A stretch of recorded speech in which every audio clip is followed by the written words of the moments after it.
Welcome to our channel. Today we how to restore depreciation and amortization in Xero for tax, full guide step by step clearly.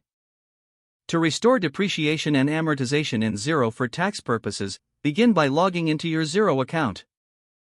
Navigate to the Accounting tab located in the main menu. Select Reports from the drop-down options.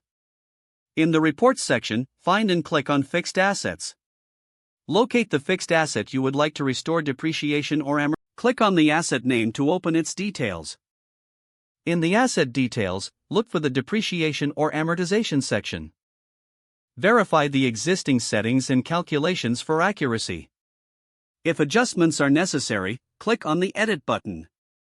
Adjust the period or method of depreciation and amortization as needed. Ensure that the correct tax treatments are selected. Once the changes are made, click Save. Next, navigate back to the Reports section. Select Tax Returns to view the relevant tax report. Choose the appropriate tax return period. Review the report for any discrepancies related to depreciation or amortization.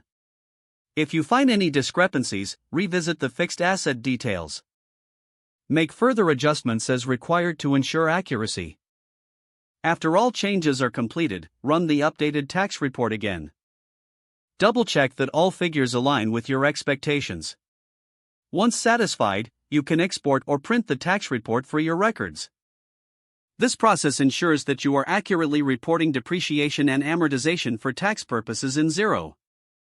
If the page does not load, refresh the browser or try again in a private or incognito window. Make sure you are using the correct email address, then retype it carefully to avoid small typos. If your password is not accepted, use the Reset option and create a new strong password you can remember. Check your spam folder for verification or security emails, then complete any requested confirmation steps. Enable two-factor authentication if available to improve account security and reduce unauthorized access risk.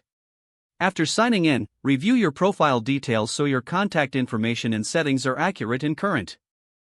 If you see an error message, note it down and try again after restarting your device and internet connection. Log out when you finish, especially on shared devices, to keep your account and payment information secure.